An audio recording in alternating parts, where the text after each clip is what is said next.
e a gente tem o embaixador do Brasil na Itália desmentindo a versão dela sobre a prisão. Ela havia dito que ela, né, soltado um vídeo dizendo que ela ela mesma se entregou, mas não é isso que diz o embaixador do Brasil na Itália, Renato Mosca de Souza, que disse que não, que ela foi capturada na casa em que estava vivendo na capital italiana, em uma ação conjunta da Polícia Local, Interpol e Polícia Federal Brasileira. A operação contou com informações repassadas pelo deputado italiano Angelo Bonelli, que informou o endereço da deputada à polícia, então, portanto, ela foi capturada. Então, desmentida essa versão que ela divulgou num vídeo nas redes sociais, pouco depois da prisão, que ela teria voluntariamente decidido se apresentar às autoridades italianas para pedir asilo. Até hoje, no Fórum Café, o Ivan, a Ana Prestes, o Melo estavam comentando como é que a polícia chegou, né? Toque, toque, toque. Peraí que eu vou gravar um vídeo, né?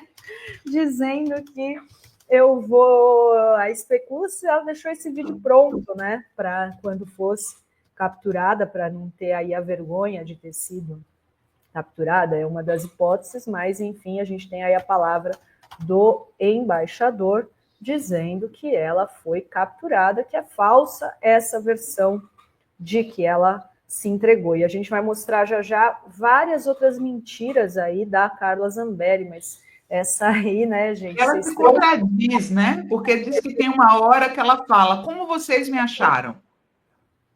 Né? Tem uma entrevista que ela dá, que ela fala, como vocês me acharam? Né? E ela foi achada porque o deputado Angelo Bonelli, que desde o princípio cobrou do governo italiano a extradição dela, dedurou ela, achou o paradeiro dela e dedurou a polícia, ele mesmo falou isso, tá? Então, assim, não tem nada. O bolsonarista, se ele não mente, ele passa mal, né? De síndrome de abstinência de mentira. Os caras estão viciados de mentira. Então, a Zambelli precisava criar uma história de que tinha se entregado, está ali criando essa história. Agora, a verdade é que ela foi capturada, né? O deputado indicou onde ela estava, descobriu onde ela estava, indicou para a polícia, e na hora que ela é capturada, ela mesma diz, como vocês me acharam? Né?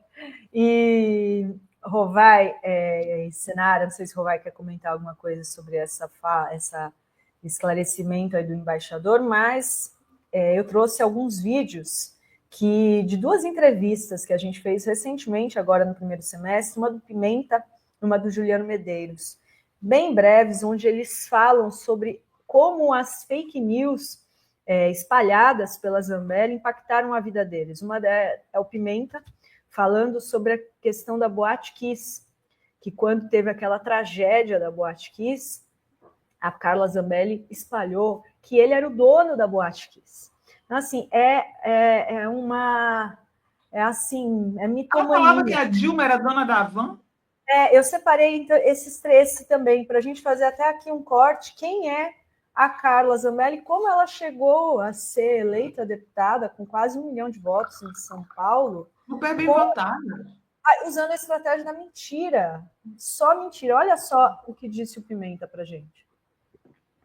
Sendo da Boate Kiss, quando eu estava no velório, domingo de noite, na minha cidade, eu comecei a ser informado que tinha fotos minhas dizendo Paulo Pimenta, o verdadeiro dono da Boate Kiss, novo caso Santo André. E aí, cara, isso aí bateu um pânico. Vocês imaginem, na minha cidade, 242 jovens mortos, eu conhecia muitos familiares, amigos. Eu dentro do ginásio onde ocorria o velório, sem nunca ter entrado nessa boate, sem conhecer os donos da boate, ser acusado de que eu era o culpado pelo incêndio. E aí nós fomos rastrear e tinha 2 sites nacionais difundindo isso. Um era o tal de Revoltados Online, que era aquele Marcelo Reis, e o outro era da esposa dele na época, que era Carla Zambelli. Coordenava um site chamado Nas Ruas. Olha quem eram as duas coordenadoras do Nas Ruas, Carla Zambelli e Bia Kicis. Então eu conhecia essas figuras assim. Eu conhecia essas figuras divulgando que eu era o dono da Boate Kiss. Então essa gente é do mal, sempre foi, sem limite. Podia ter me destruído se eu não tivesse capacidade de disputa, de reação. E eu fiz, e elas foram, né, ao limite, inclusive denunciei, processei, de todas as maneiras, certo? Essa é a Carla Zambelli. O bolsonarismo, ele produziu e permitiu que essa gente tenha saído do esgoto para alcançar os espaços que alcançou na esfera da política nacional, na esfera da política brasileira. Agora, eu fui o primeiro a pedir tornozeleira eletrônica para o Bolsonaro, porque eu sempre imaginei que, covarde como eles são, a estratégia deles vai ser a estratégia de fugir. O Eduardo fugiu, ela fugiu, outros vão fugir. E se nós não botar uma tornozeleira eletrônica no Bolsonaro, meio logo... Foi o que aconteceu, né? Bolsonaro de tornozeleira eletrônica, e com vários indícios de que ele ia seguir aí, ia fugir também, né? Rovai e Rovai. Eu lembro muito bem dessa história do Pimenta. A gente morava ainda em São Paulo.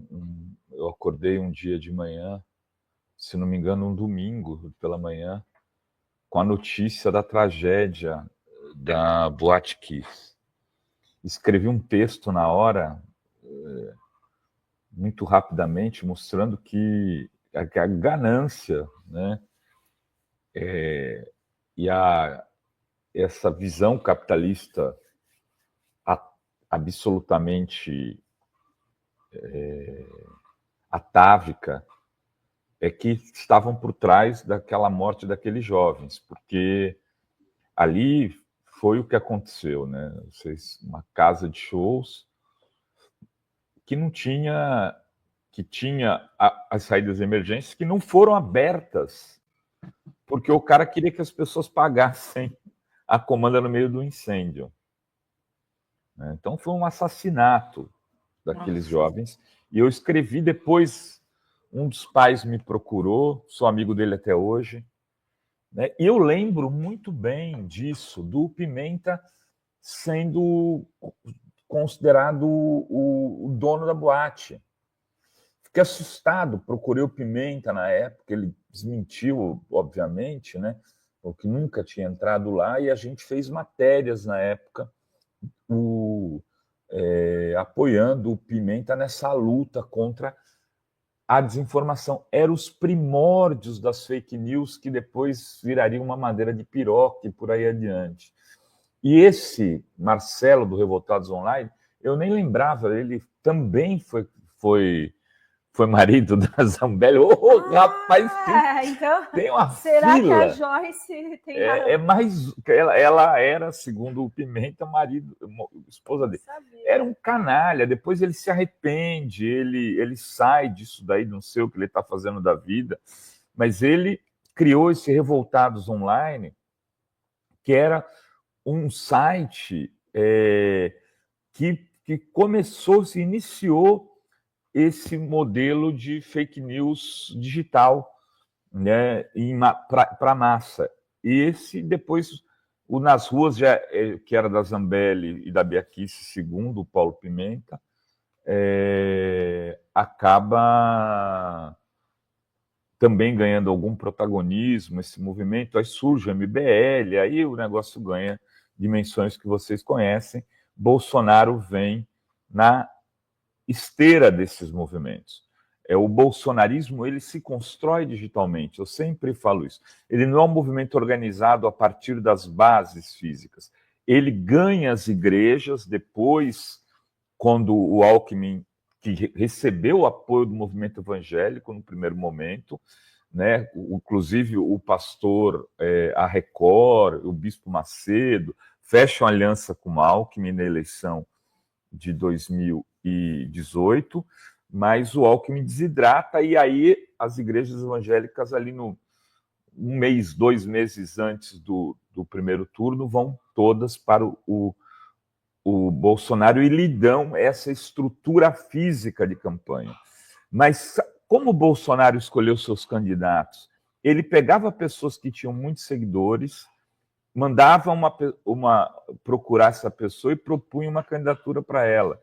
Foi assim que ele elegeu muitos deputados naquela eleição. Eles pegavam influencers e lançavam influencers candidatos, além de militares e tal.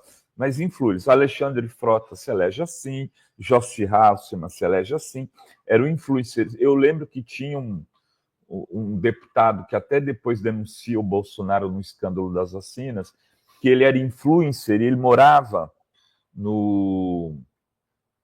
Ele morava nos Estados Unidos, em Miami. Ele sai candidato, fazendo campanha de lá. Ele sai candidato a deputado em Brasília, terra de Sinara Menezes, e se elege. Eu me esqueci o nome dele agora, mas ele, no escândalo das vacinas, ele e o irmão dele, Luiz alguma coisa, se não me engano, denunciou o Bolsonaro. Tinha um candidato em Cuiabá que era um dono de um carrinho de cachorro-quente, uma coisa... Luiz Cláudio Fernandes Miranda. Luiz Miranda, isso aí. Esse cara, o Bolsonaro descobre que era um influencer e tal, lança candidato, o cara se elege.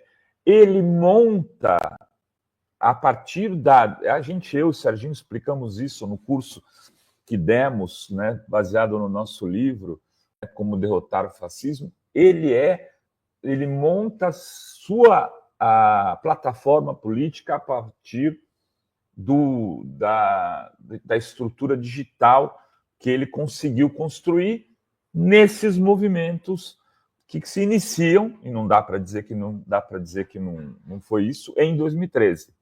Né? Se inicia em 2013. Eu sou daqueles que dizem, olha, 2013 foram muitos, mas entre esses muitos, foi a estruturação da extrema-direita no Brasil como força política. Uma das resultantes é essa também. É isso aí, Vai. Tem mais 2 vídeos aqui, rapidinhos, do Juliano, e esse que da Avan, para mostrar, para completar aí quem é a Zambelli. Olha só.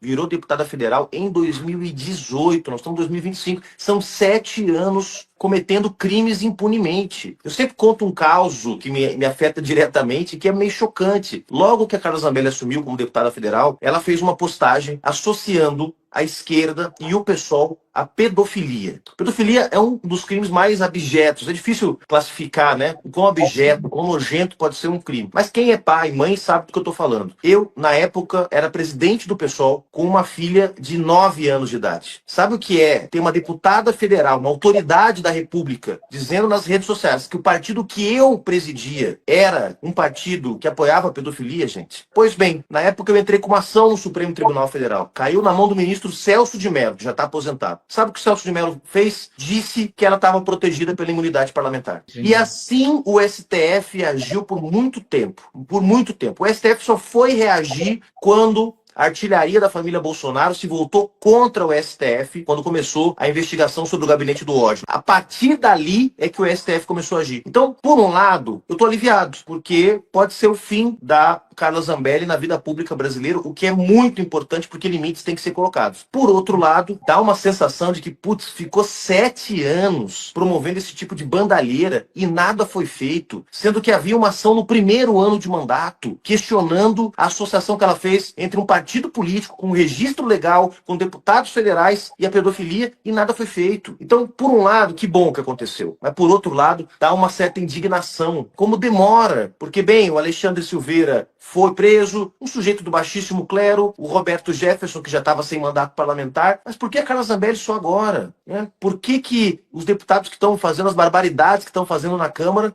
nós temos que esperar a boa vontade do Hugo Mota para que algo seja feito quando um sujeito faz as barbaridades? Ela pintou e bordou. O Juliano tem toda razão. Não é o que a gente estava falando no começo. Se ela não quisesse estar passando por tudo que ela está passando, que não fosse uma criminosa. Gente, é tão surreal. Essa mulher invadiu o sistema do CNJ. Sabe? Ela realmente contava com a impunidade, não tinha limite. Teve aquele outro episódio também, né, Dri Rovai, que ela xingou um colega dentro da comissão, lembram? Que ela vira e manda ele, coisa assim. E aí acionaram no Conselho de Ética que nada acontecia com ela. Nada acontecia, a impunidade rolando solta. Agora ela vai pagar pelos crimes que cometeu. E para fechar, não poderíamos deixar de mostrar essa, né, gente?